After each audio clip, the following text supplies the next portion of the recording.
Welcome everybody. I'm Yan Long. I'm the assistant professor of sociology at UC Berkeley. Today's event is part of the Cultural in Contemporary Life series initiated by the American Sociologists Association section on cultural sociology. The purpose of this series is to explore pressing issues of our time through the cultural lens. Later this year, we will have panels on fake news, digital social space, and so on. I want to thank my committee members, Amin Jaziani, Ali Kuda Piazza, Rachel Kington, Ian Waller, and Xiaohong Xu. So today we're going to discuss racism. As a moderator, I will start with 3 questions for our 4 distinguished panelists. Then we will open the floor for questions from the audience. To participate, you could post your questions and comments in the Q&A sections on Zoom anytime you want. We have closed the chat function, so please go to the Q&A section. So this is the first panel of the year. I'm very honored to be around a panel of stellar scholars. Obviously, it would take up to like the whole 1 hour to actually go through their accomplishment. So I'm only going to give a very brief introduction. So Dr. Ellen Berrey is Associate Professor of Sociology at the University of Toronto and affiliated scholar of the American Bar Foundation. As an award-winning author, her current research projects investigate anti-racism campus protest, university and police responses to campus protest, and the white-dominated political mobilization motivated by conspiracy theory. Dr. Marcus Hunter is a Scott Wam Endowed Chair in the Division of the Social Sciences, Professor of Sociology and African American Studies at UCLA. He's a coiner of Black Lives Matter, no big deal. His new book, Radical Reparations, is coming out this fall. He currently is a co-founder of the US Truth, Racial Healing and Transformation Movement, having written several bicameral legislation. Dr. Mario Small is Grafstein, a family professor in the Department of Sociology at Harvard University. He has published many impactful articles and books that have shaped our discipline. He's currently studying the relationship between networks and decision-making, the ability of large-scale data to answer critical questions about the poverty, and the role of qualitative inquiry in cumulative social science. Dr. Derron Wallace is Assistant Professor of Sociology and Education at Brandeis University and specializes in cross-national studies of structural and cultural inequality in urban schools in London and New York, focusing specifically on Black youth. Okay, so let me start by going around the room with the first question.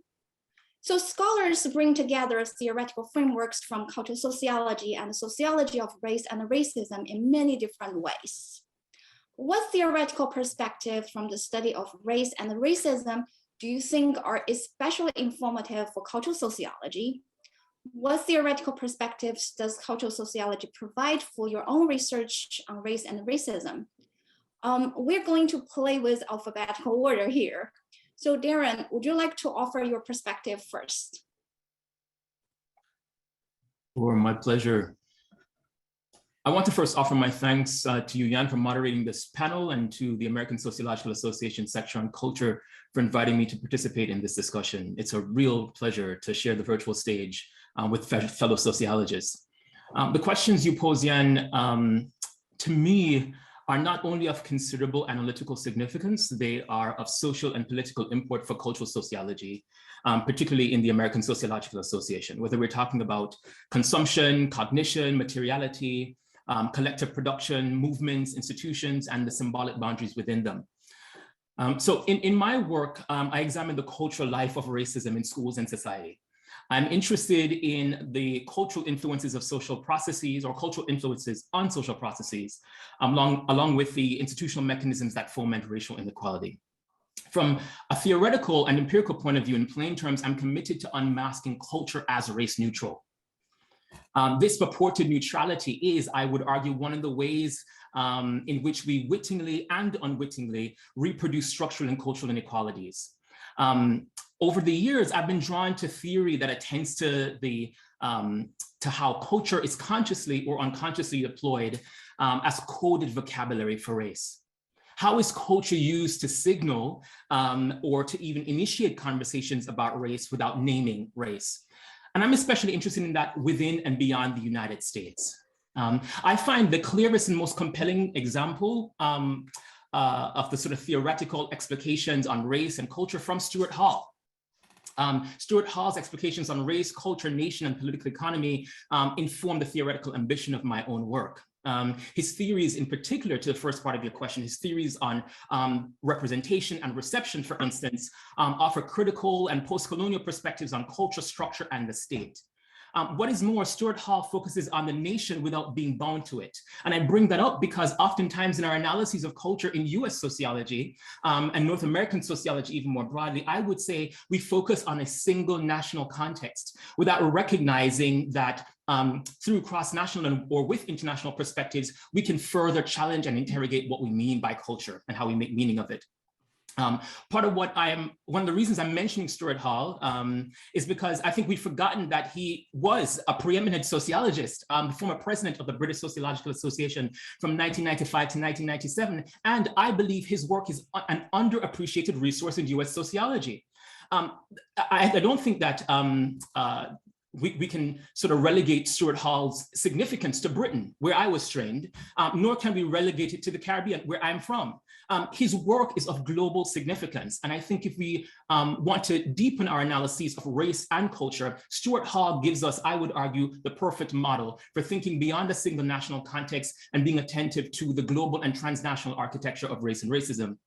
Now, to the second part of your question about what features of cultural sociology do I bring to my analyses of racism, in my book project, my forthcoming ethnography, I bring Stuart Hall and Pierre Bourdieu into conversation. I put them in conversation and build on Stuart Hall and his critical considerations of race, culture, and diaspora by considering schools as central sites of cultural construction, contestation, and reproduction. I also deepen Bourdieu's conceptualization of reproduction and class inequalities by exploring race as already contributing dimension of class relations, right? And together, I think they provide me with a critical sociology that's as attentive to culture as it is to race, right? So for me, those are, Stuart Hall represents for me the core model that I think we should lift up more significantly, much as though we've reckoned with the significance of Du Bois in recent years. I think we perhaps need to do the same with Stuart Hall.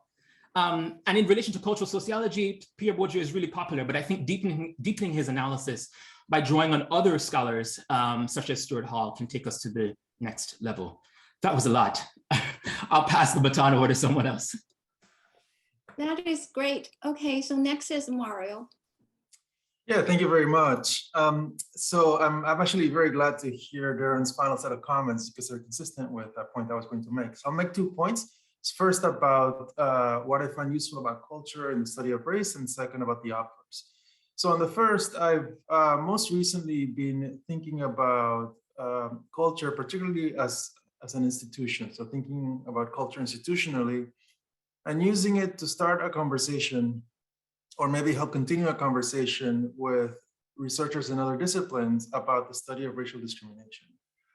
With the late Diva Pager, who was a close friend of mine, we wrote a paper for economists published in the Journal of Economic Perspectives, precisely aimed at making a case for sociological perspectives on race discrimination that go beyond the traditional economics concern with preferences or taste in the individual, and of course, statistical discrimination. And the argument we made is that neither of those captures the significance of institutional discrimination, which can best be understood not by a broad appeal to something very general like structural, the system or something, but very straightforwardly by appropriating straightforward ideas about how institutions, both normatively and cognitively, can affect people's behavior independent of the particular decisions of individuals.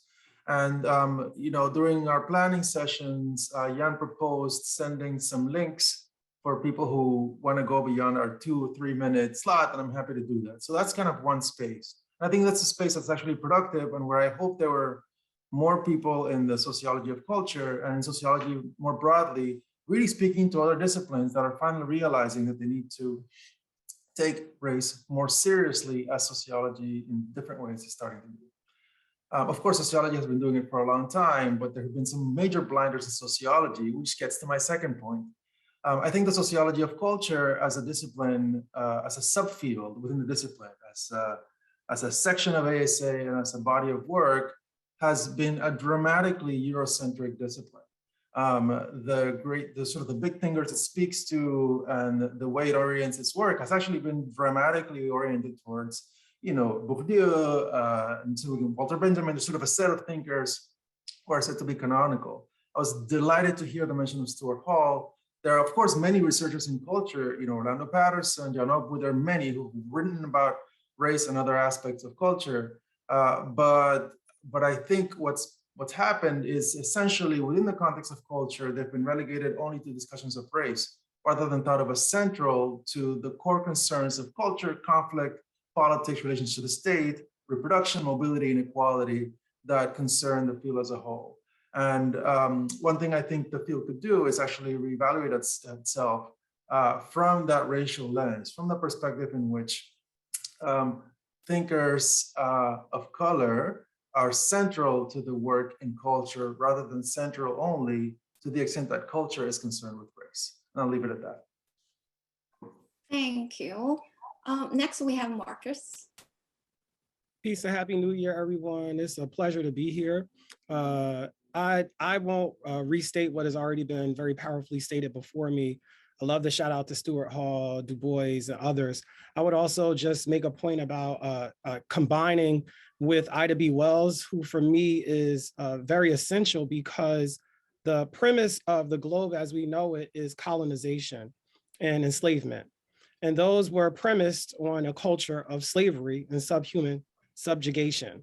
So for me, what has always been very curious about the study of culture or cultural sociology or the sociology of culture is as though race is something you need to bring to the party rather than it essentially being the foundation of the culture. So what happens is you get pigeonholed or diminished when you decide to focus on culture or on race and culture, as though you're doing something that is like, pedestrian, when in fact, most of my theories come from pedestrians. Most of the things that I think about when I think about what makes America, or when I think about what makes South Africa, when I think about what makes Europe, it's really that there is a narrative campaign that is globalized, that is a culture of what the new world will be, and it is premised on race. In one level, people are racialized as savages, so you can take their land away because they're unreasonable. And on the other end, they're culturalized as property, so that way you don't even have to count them as human beings. And what I've always been curious about is how oftentimes we get kind of stuck in one place about race and not really thinking about the things that I grew up with in an all Black community. So some of the theorists I knew were just like my grandmother telling me the ways of the world. This is just how the world works. Wherever you go, I often say to people, sociology is just people science. So one thing that I know for sure is that as a young Black gay kid, I was a people scientist. I knew when I went into a room and it was all white, which was the seat that looked most comfortable. That's just sociology right there. Who is the person who seems most friendly? That is the culture of the space where race is always already operating. So I really appreciate being in this conversation because I think it is a time for reparations, a repair of the discipline, and getting closer to just accepting. It's not an argument. It's not a debate to be had about whether or not race is cultural. It is actually the premise of the culture. So oftentimes we really should be asking ourselves, why has cultural sociology been allowed to act as though race is not the premise? I have always wondered, particularly around Pierre Bourdieu. We have to read all of his books. All of them. And they're all at least 800 pages long. And then he starts using phrases that to me are even more obscure than just saying mindset, habitus. Why don't we just say perspective, mindset, framework? And it's like we have to create other words to talk about a reality we already know is true. Racism, systemic racism is a culture. It's a cultural premise of nearly everywhere we live in the world. Thank you. Next, we have Alan. All right, well, it's an honor to be invited to this session and to be in conversation with Professors Wallace, Small, and Hunter. And I think my comments follow directly from some of the points that Marcus just made. So I'm going to talk about my experience conceptualizing and writing my first book, The Enigma of Diversity, The Language of Race and the Limits of Racial Justice, which was based on my dissertation. And I think my experience with it illustrates how our research questions and our methods, and in the end, our arguments, are fundamentally shaped by how we engage or we don't engage with theories of culture and theories of racism and their intersection. So the enigma of diversity is at its heart cultural sociology. It might be better to say its heart, like very influenced by white cultural sociology. The book is about the term diversity, how it gets interpreted, how it gets put to use in organizations and politics, and what gets accomplished. And the big argument is that the top-down push for diversity has helped to tame a more radical fight for racial justice, that the organizational and legal and political actions taken in the name of diversity have enabled some modest incremental change, but ultimately this push for diversity has really prevented deeper structural transformation. So my initial grounding was an interpretive cultural approach that led me to conceptualize diversity as a cultural object. And so my work asked inductively, what are the meanings discursively assigned to diversity and by whom? And really important, I looked at how those meanings get used in everyday contexts, in everyday interactions toward what goals, using years of ethnography, historical research, looking at different cases. And I quickly came to see that discourse on diversity was fundamentally about race and racism. And I found that most cultural sociology, at least the version I was trained in the early 2000s, was not helpful and actually quite unhelpful for explaining dynamics of racism and the cultural foundation of racism, as Marcus has said. So I read widely in the field of race and racism. I found different theories useful for explaining different aspects of my study, but I also struggled with making those theories work. And one of the reasons for that, I think, is that my book really focused on the meso level of organizational activity. And at that time, the prevailing theorizing on racism mostly neglected organizations. It tended to be more macro or more micro. So, I mean, in the end, the enigma of diversity was positively received in many circles, but it was, I think, rightfully critiqued by race scholars for some of the ways it theorized or didn't theorize racism. And this came up at a few of the author meets critics sessions on the book at different conferences. And so, for example, Adia Harvey-Wingfield pointed out that the book sets up macro issues of racism, but lacks a consistent theory of racism across the cases to better explain how racism works, including in relation to culture. So I've been thinking about, if I could do it again, what would I change? And like, there's a part of me that just like shudders at the thought of rewriting that book one more time. But, top of the list, foundationally, I would start from the premise in critical race theory developed, particularly by Derek Bell, that racism is a permanent structural characteristic of the United States. And so I think that stronger grounding in critical race analysis would have helped me better explain what I observed as a status quo white power structure, and also to explain the incremental change I saw, like the ways that diversity could get leveraged sometimes to bring direct resources to Black and Latinx employees.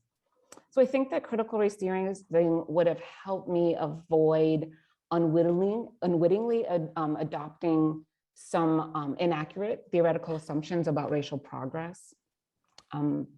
What else? I would certainly draw on the terrific theorizing that's come out on racialized organizations. It's been more, I should say not come out, but it's been more fully developed in the last 5 years. And I think the cultural analysis of the book would be stronger if it more fully engaged the theoretical insight coming out of from some critical race sociology that discourse on diversity produces and centers whiteness. Because I think cultural and ethnographic analysis could show organizational mechanisms by which that happens, but it also could advance critical race theorizing by identifying and explaining those like much more rare instances, for example, where whiteness gets challenged or gets decentered or reconceived in the context of diversity in ways that could serve anti-racist aims, however modestly. Okay, thank you. Okay, so the next question is about method. So how have you designed studies to review systematic racism as well as the dynamics of creating change? We are especially interested in your use of reflectivity as well as particular methods, political commitments in your formulation of research questions, your conception of methodology and the like. I guess this time we're going to reverse the order, actually do it alphabetically. Alan, I think what you just said could, transition very smoothly into the method part. So one of my current projects with Dr. Alex Hanna is studying anti-racist protest and institutional responses. So we are doing a large scale, mostly quantitative study of protest events, looking at universities and colleges in the United States and Canada, spanning essentially like the Obama and Trump years, based on student newspaper articles. So we are foremost analytically interested in anti-racism protests, but we're looking at protests across a range of issues. And the design really centers a relational understanding of movements as engaging in multi-institutional fields. So we're also looking at how the protests get policed and how university administrations respond. So essentially these institutional techniques of managing and controlling protest. So kind of to the question, the project is about political mobilization and institutional racism. When we're finally like dug ourselves out of the data, I think we'll be able to show these interactive relationships between movements, how movements show solidarity. Then we'll be able to show the managerialism of universities as structurally racist organization and how that works in conjunction with the state strategy of racialized surveillance and social control and violence. In terms of reflexivity in our political commitments, I mean, certainly the project comes out of our political commitments to support progressive and liberatory movements. These commitments are grounded in our identities and our past work as activists. For me, they come out of my identity as a white woman with a commitment to anti-racist change. I mean, the project, I think, also comes out of our scholarly interest in making, in a political goal of making universities less racist and less repressive and also less hospitable to white supremacist movements, which are part of the data. Alex and I also spent a lot of time reflecting on the ethics of the project, and her expertise in ethical AI and anti-racist data production is really important, because there are these ways in which protest event data looks very much like the event data that state entities generate to surveil and control. And so we really want to ensure that the data don't facilitate the targeting of anti-racist organizers or organizations, and to be useful to groups like Cops Off Campus. And I'll just say, if there's anyone out there doing research on campus protests in the 2010s of any form, please reach out to me. Thank you. Marcus, would you like to offer your perspective?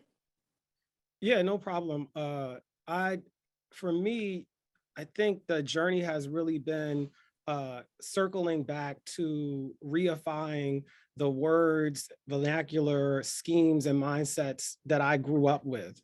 So for me, it's really been about, like, you go to school and you read these books and you learn a lot of phrases like those I've mentioned earlier.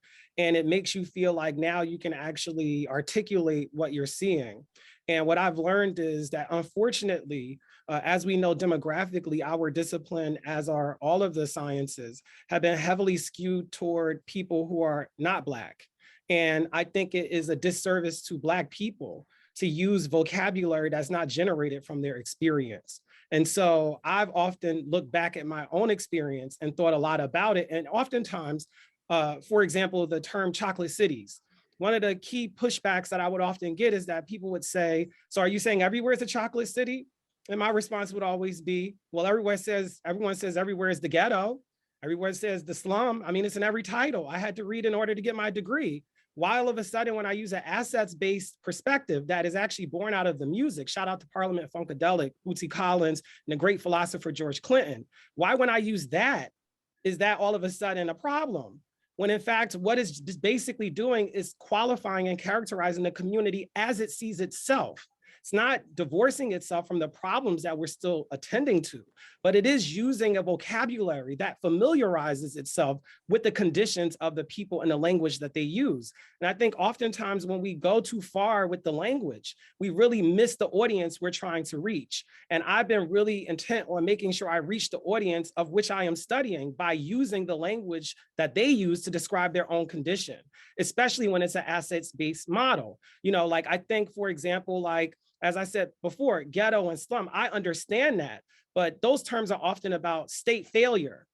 Terms like chocolate cities are about what people do when the state fails.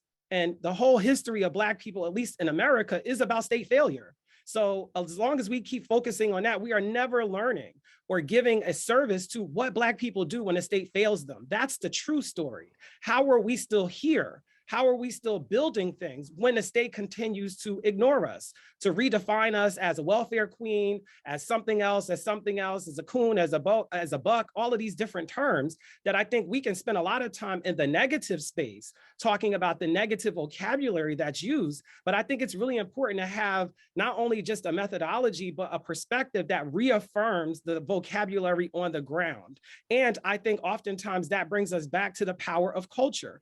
Culture is very powerful because it is what we produce together. But unfortunately, when we start talking about things like Black art, Black music, Black poetry, if you start including that, all of a sudden it seems like you're not a sociologist anymore, except it is a cultural product of the collective experience. It is our responsibility. We have a duty to actually use those things as evidence of an experience that we're saying we're trying to apprehend and then convey to people who may not understand it. So for me, the whole reflexive approach, and then onto the politics, is really about making sure that whatever I do is a reflection of how I know the people who I've been with, who have given me their time, given me a slice of their life.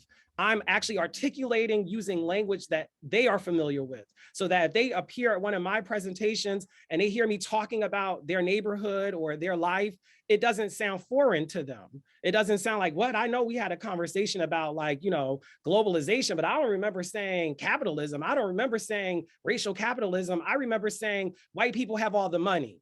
Okay, so it's also to me about making sure that there is a measured relationship between who we're conveying it to, which may be other sociologists, and where we got our information from. That to me is the foundation of professional and responsible science. Thank you. That is very powerful.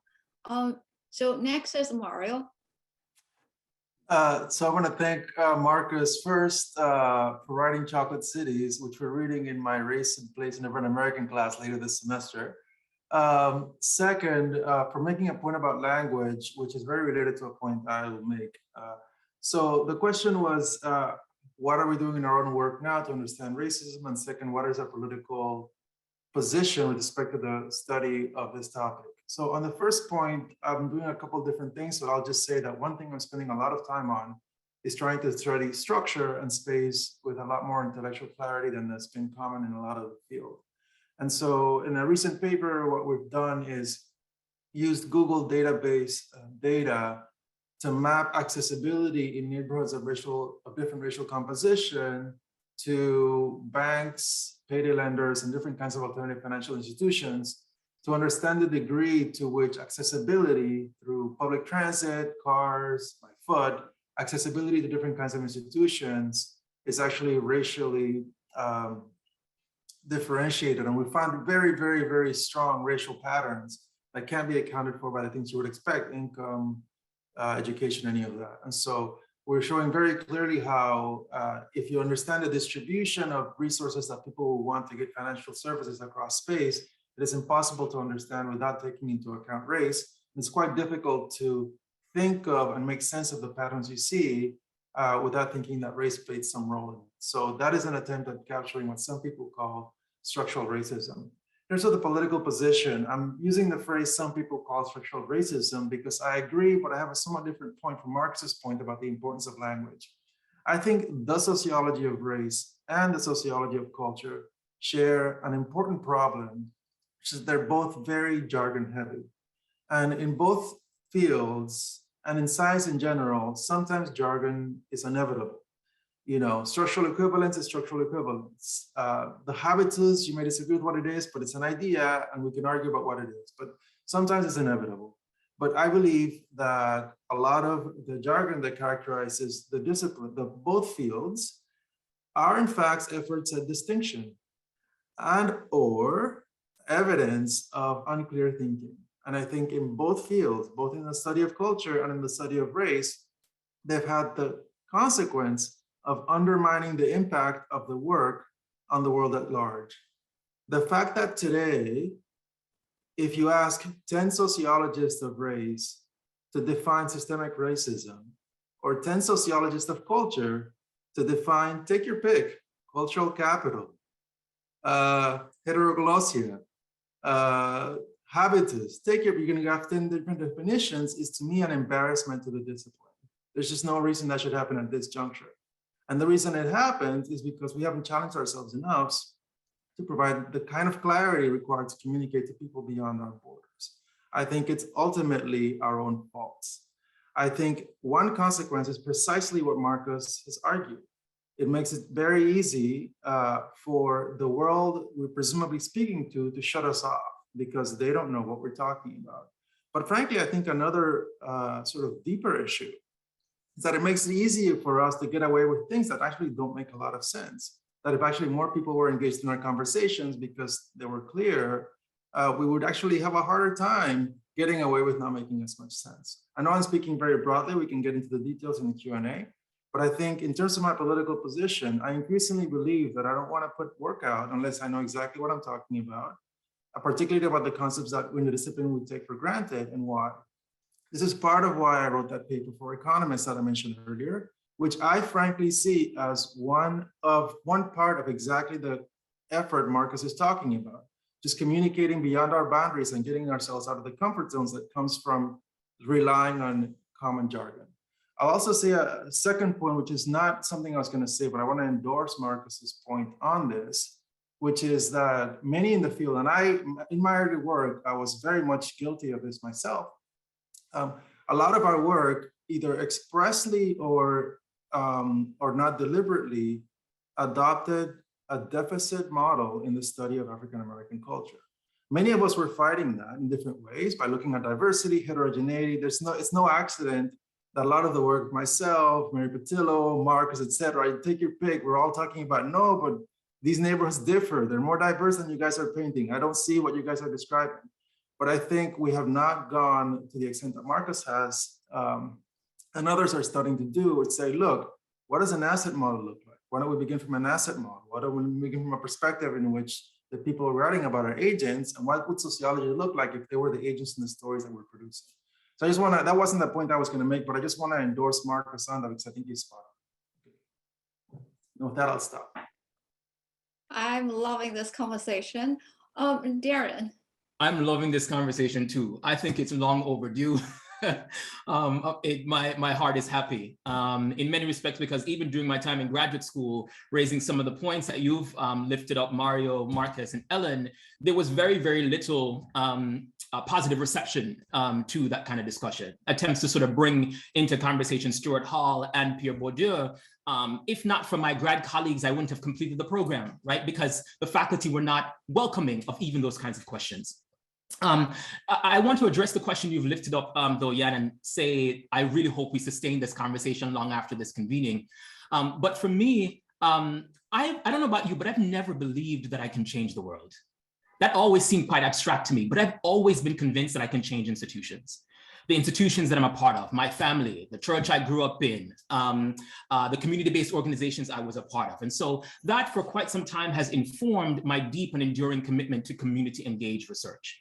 I say all that to say, before I became a cultural sociologist, I was a community organizer. In fact, while I was pursuing graduate studies, I was working as a community organizer at the same time. And this lifts up a point Marcus was mentioning before. In organizing, we have a process called one-to-ones. It's where two people sit across the table from one another in order to figure out the self-interest of each other and figure out how they can work on an issue of the common good. And it's when I delve deeper into method stream, I was like, oh, that's what we call in-depth interviews, right? They're not synonymous. Don't get me wrong. I think an in-depth interview is a little bit more sophisticated than a one-to-one. There are differences. But then I also thought about these listening exercises that we would do. in order to build a campaign. And I thought, that's what focus groups are. I've deployed the methods that I drew on through my work as a community organizer and engage them in my work as a cultural sociologist in order to work with young people to unmask racism veiled as culture, right? As this neutral cultural formula. And for me, I've tried to do so in two particular ways. One, I've tried to lean into, I take my cue from James Baldwin, who says, America is not the world. And so I try to take a common phenomenon, right? Or something that you could relegate to one particular nation state and show you how it might be complicated in a different nation state. So let me give you an example. In my forthcoming book, I look at how Black Caribbean young people are framed in the United States since the early 1920s as this quote unquote Black model minority in the United States relative to African Americans. And the aim there is to sort of tease through and challenge the sort of cultural pathologies latent therein. However, in Britain, since the 1960s, Black Caribbeans, the exact same group, have been deemed an underachieving minority. In both contexts, it's purported that there's something intrinsic to their culture that produces these outcomes. Well, this cross-national study calls into question the significance of culture and spotlights the significance of national and policy context in shaping the divergent outcomes of the same ethnic group. What's at the heart of that is to recognize how Black pathologies play out with different ethnic groups in different national contexts. That's how we sort of move towards a world of liberation for all. And that's at the heart of the sort of reflexive analysis that I do. But not only do I marshal that in relation to race and culture, I think about it from a Black feminist point of view. So in my work and in the process of my doing field work was challenged significantly by Black girls who said, you are not paying attention to some of the dynamics, or we're seeing things that boys get away with, that Black Caribbean boys get away with, that no one is writing about or paying attention to. And so recognizing in that moment my positionality as a Black man and recognizing my power or its limits in that space, having that inform my work. Like Marcus, and in keeping with what Mario said before and what Ellen said before, I'm committed to using language that people understand. So when you pick up the book, you are going to read patois. It's there because that's how we speak. And there's a politics associated with what we consider legitimate language or not. There is a colonial politics associated with what we consider legitimate language or not. And so in the book, I don't doctor, when I'm speaking to immigrant parents, I don't doctor, I register their accents. I don't doctor the very words that they use. I try to provide some translations and footnotes, but I want you to hear the voices, the views, the perspectives of participants as they, or I want you to see the world as they see it, because that too is a political act.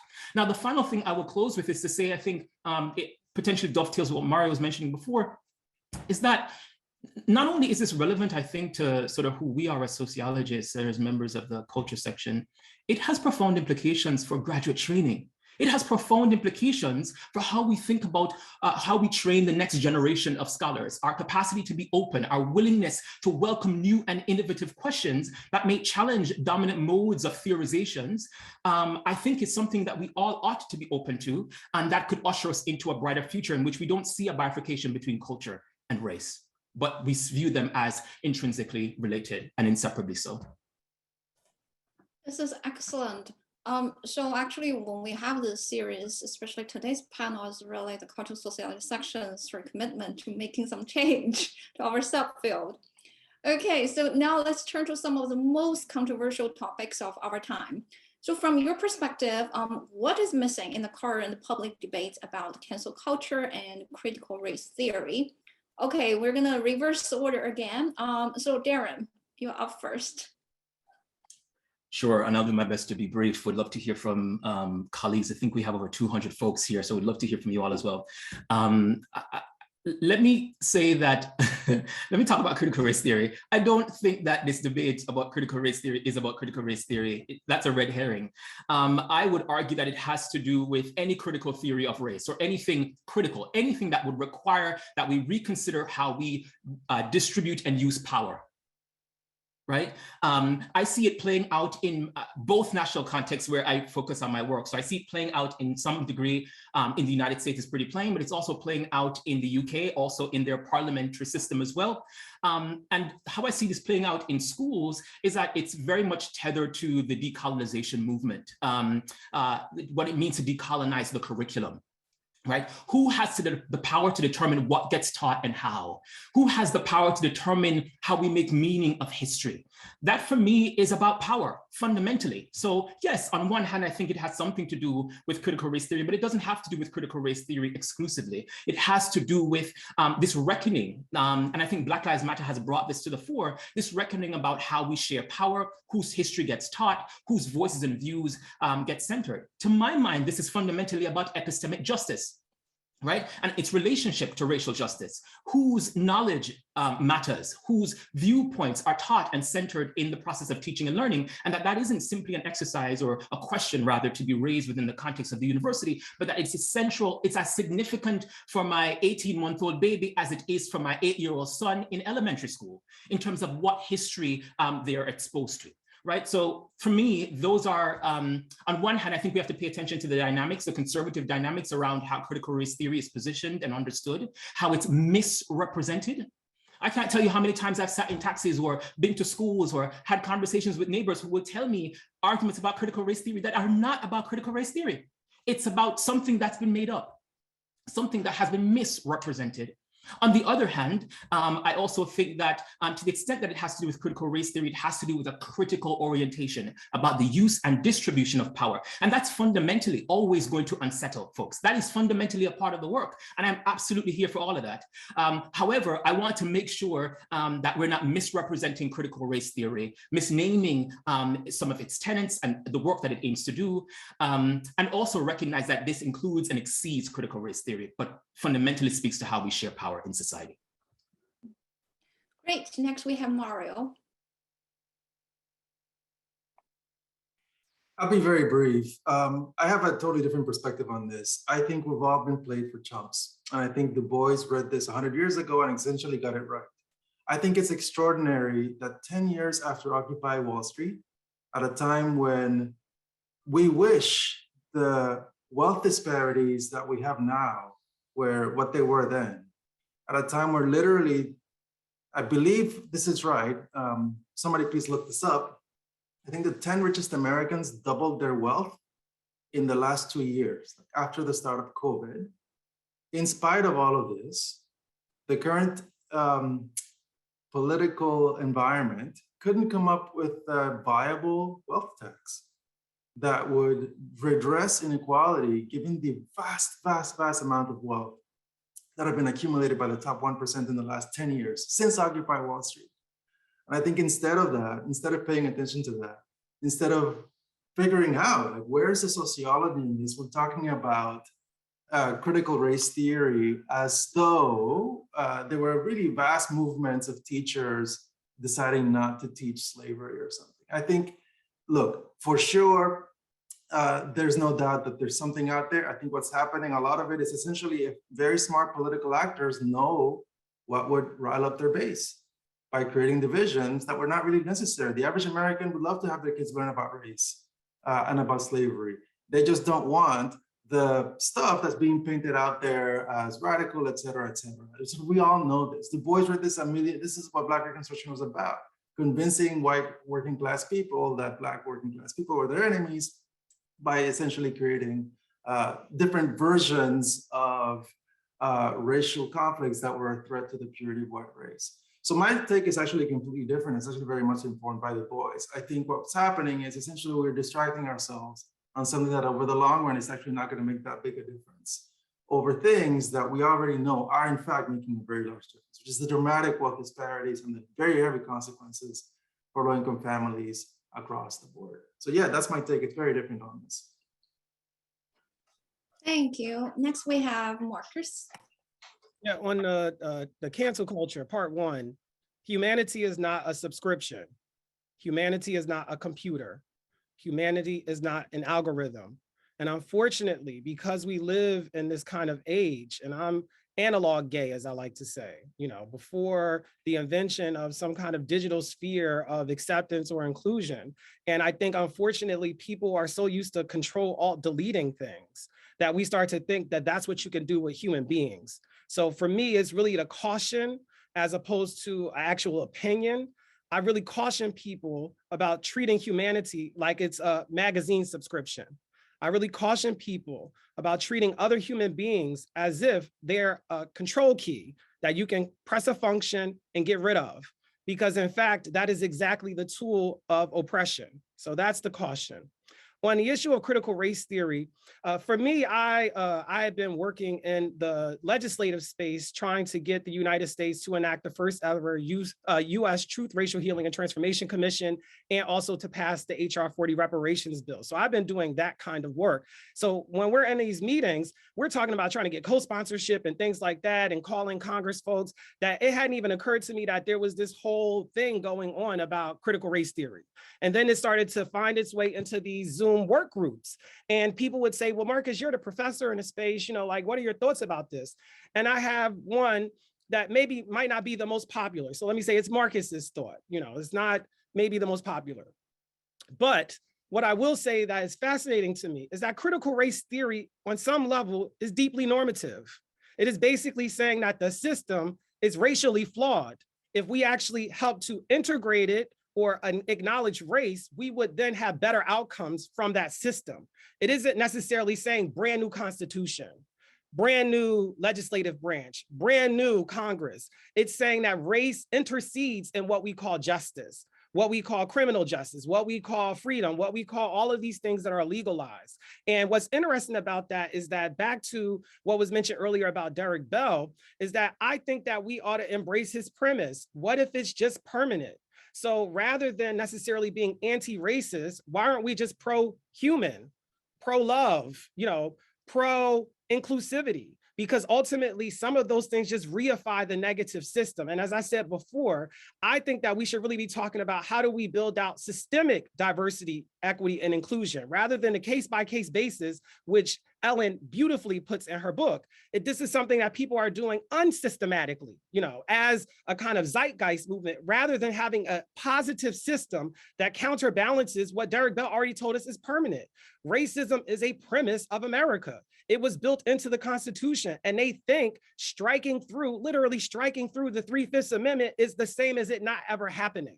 That is the world that is the nation that we are living in, where you can just strike through, tack on a couple of amendments that you don't enforce, shut down the Freedmen's Bureau, and never give people any kind of reparations, and you just keep on moving.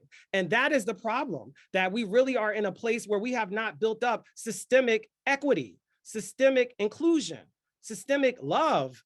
These are not systems. These are instead case-by-case individual-based decisions that are up against systemic inequality, systemic racism, systemic poverty. Those are the systems. And I think we need to really think about how can we use this moment to conjure positive systems that counterbalance those negative systems that Derek Bell already told us are entrenched and permanent. We really think that we can dismantle permanent things as opposed to building up something that anticipates its permanence and actually does the work of making it so that there's balance and there's something that enforces inclusivity systematically, something that enforces shared humanity systematically, versus thinking about, well, we get rid of, systemic racism, then we'll be living in some kind of abundant inclusion. It's like, but that's not systematized. We have to have a systemic version of the positive if we're going to live in some kind of balanced, fruitful, generative place that we all want to live in. Oh, wow. Okay, this is a good thing. When I'm speechless, usually a great thing happening in the room. Okay, next is Alan. Please keep it short. So let's just answer one question from the audience. Thank you. All right. If you haven't all, I'm reeling from I'm so excited about this conversation and really appreciate kind of the critique of critique that, and that Marcus is really bringing out. If you haven't already, I'm gonna paste this in the chat. If you haven't seen it, I really recommend listening to the opening plenary from the ASA meeting this past August. There was the plenary. The central topic was the so-called attack on kind of what's getting called critical race theory. It had some of the top scholars of racism and anti-racism in it. So my thinking has been influenced by that.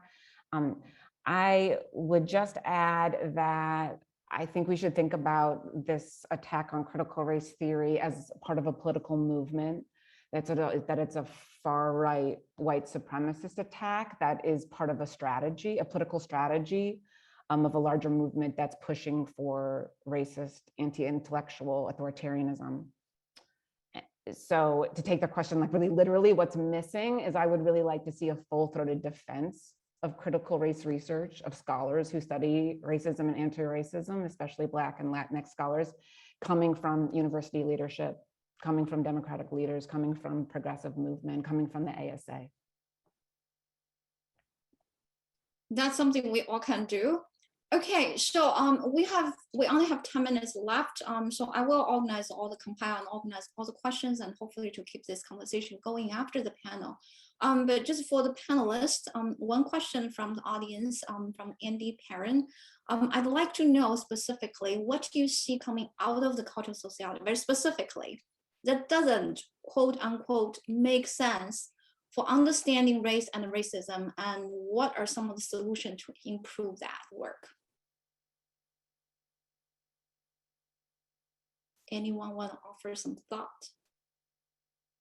Well, I'll just offer, for me, and like I said, I come from a particular culture where I'm also hearing make it make sense. That's just what we say. And so when I hear to make sense, a shout out to Andy Perrin. I may not be answering this the way that you're asking, but I'm just answering the way that it's coming to me.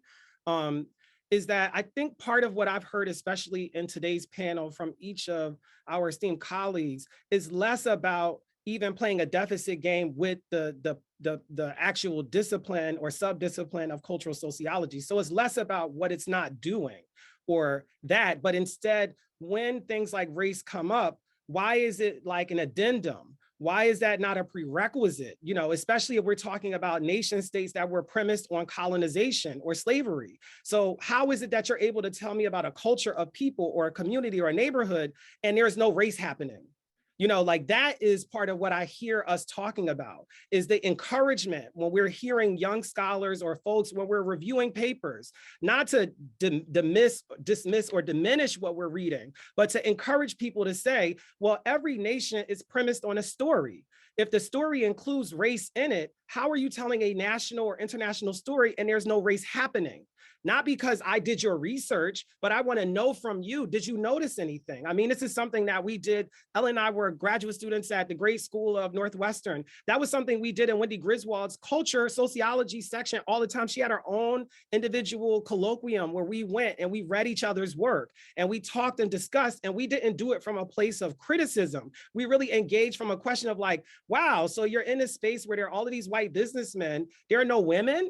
Question mark. You know, not tell me where the women are, tell me what they're doing, I won't publish you. It's really a natural curiosity. And what I want to say in response is, what we want to encourage, or I want to encourage, is to have that curiosity. What is the premise of what you're talking about? How can these things not find their way into that? I mean, race finds its way into the convenience store. It finds its way at the gas station. How is it in an ASA article? How is it not in your paper? How is it not coming up? Because also, if it's not coming up, that's an interesting following. You know, we can follow that. Why? So then that means it's being masked or it's being performed differently. So it's to think about race as intrinsic, as Derron was saying earlier, intrinsic, mutually constitutive to whatever social situation we're seeing, not to denigrate the research that we're hearing or reading, but to help lift it and push it into the direction that is aligned with the premise of the place that it is studying. Okay, great, Alan. I'll answer the question. Well, I'll speak to the question, maybe not answer the question, is that, and what comes to mind for me is something that I've struggled with as a grad student, and I've seen other graduate students in particular struggle with, but not only, which is that, you know, for those grounded in cultural sociology, but wanting to do a better job of analyzing and theorizing and studying race and racism. I mean, I think on the one hand, well, I would say, you know, one thing to ask yourself is racism what you're trying to explain? Or is racism part of that? It may or may not be, there's no right answer to that. Or is racism part of the institutional context, the organizational dynamics, the social relations that your theorizing and methods need to account for to adequately explain something else that you might be analytically prioritizing? And that might be art markets or political mobilization or neighborhood change, but having analytic clarity on that. Okay, great. So we have another 2 questions. I'm just gonna read them loudly, and you guys could pick one and just provide your perspectives. So one question is about the cultural appropriation. So what is the role of racism in cultural appropriation, and how are certain forms of appropriation detrimental to anti-racist frameworks and efforts? Another question is, I'd be really interested to hear the speaker's thoughts on the role of not just politics, but policy as a tool for anti-racist cultural change. It has huge power to produce institutional change by directly changing what rules and regulation organizations have in their environment, but its roles in cognitive and attitudinal changes is more complicated. What do you think is the role of policy, and at what level as a tool for anti-racist cultural change?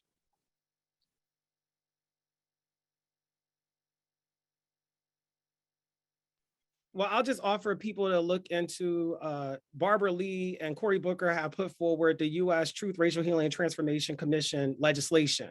And again, I'm not necessarily a subscriber of anti-racism because it, to me, reifies racism. What I'm talking about is pro-human liberation, pro-freedom, pro something, as opposed to what I'm against. And unfortunately, we live in a country that is anti-everything. We don't have a lot of pro structures that are systematized. So I would argue that, this is part of the issue, is that Black people helped to elect in a large number Joe Biden as the president, Kamala Harris as the vice president, first woman vice president in this nation's history. And voting rights, even named after the ancestor, John Lewis, cannot happen. Even George Floyd Policing Act cannot happen, even though there's a guilty verdict, okay? Then we still can't get reparations to be studied. It's a study bill.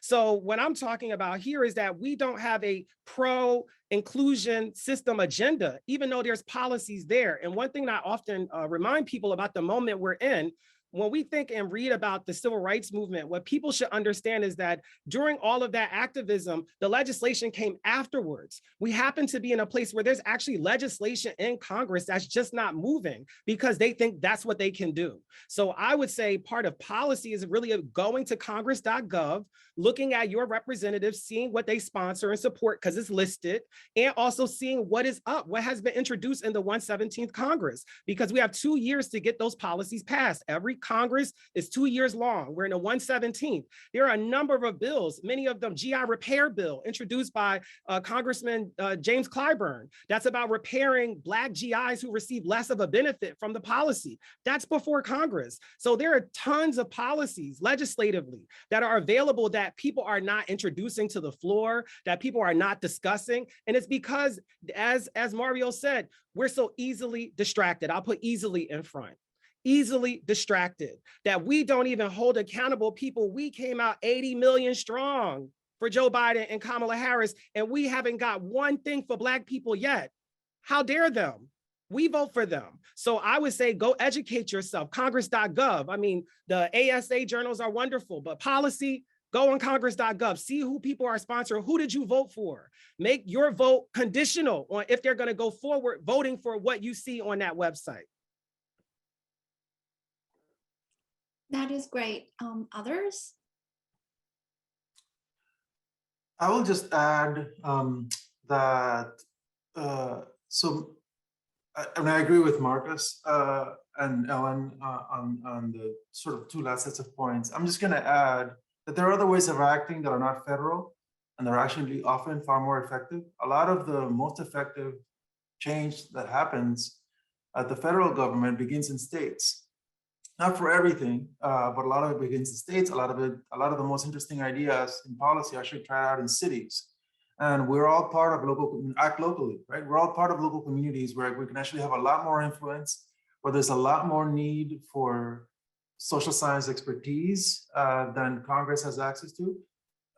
There's a lot more influence that your word and your efforts can play. So I'm just gonna sort of as a general point to not disregard that. I also sort of make a more general point, because there's a part of public sociology that has to do with discourse. In other words, you can get engaged by consulting, by mobilizing in Congress, by participating in movement. You can also get engaged by participating in discourse. And I think that's useful by changing the conversation, by giving people a language to understand their circumstances, and that's helped me. I would also say, however, that there's also a danger, and I see this a lot. I joined Twitter a few years ago, and I'm not gonna say I regret it. There's a lot of great things in Twitter, but there are times when I'm really like, what are you guys doing? In other words, there are times when you can very easily slip from contributing to a discourse that's actually productive to getting caught up in the noise, in the Twitter noise. And I guess the second thing I'll say is, anytime we do that kind of public engagement, to continuously ask ourselves, sort of, are we doing something good as social thinkers, or are we getting caught up in a kind of noise that we should know better? In other words, the kind of noise that, knowing what we know about structure, about power, about political manipulation, about distraction, we shouldn't actually be involved in. And I'll add quickly, time is far spent. Marcus mentioned work at the federal level. Mario mentioned work at the potential state level. I want to call our attention to the work at the local level within the institutions that we're a part of. I'm a school ethnographer. I have the great good fortune of going back to school, spending time and sitting down with Black and brown young people. And what I recognize, even in my conversation with school principals and school teachers, that sometimes, particularly in the contemporary moment, they have crafted well-meaning and robust educational policies that should, in principle, motor us towards justice, right? Move us closer towards equity. But there is a policy practice gap. And it's at that nexus that I focus my work, that there's a disjuncture between our practices. And so for me, I think the question is one I appreciate, but I'm not just interested in what we have on paper, I'm interested in what we do. I'm not just interested in what's codified at the local level, that is, in our schools. I'm interested in how students and teachers make meaning of that and enact that on a regular basis. I'm also, for me as an organizer, interested in young people being empowered to know when they can ask questions, when they can push back, and understand that that too is part of the political process. That actually the pursuit of justice isn't simply, or we could question its relevance to the vote, it's well beyond the vote, right? That civic participation, civic engagement calls us, compels us even to hold those in authority to account. I think that's really, really important, and it's relevant to us as cultural sociologists, whether we want to change the discourse or advance public policy. Thank you so very much. Unfortunately, it's about time. I want to thank all of our panelists for offering just great food for thoughts. We will put this recording on YouTube so you can watch back. And again, we will hopefully try to continue this conversation in different forms. And thanks to all the, all the people for attending our event. Our next one, 2 months from now on fake news. And thank you very much and enjoy the rest of your day.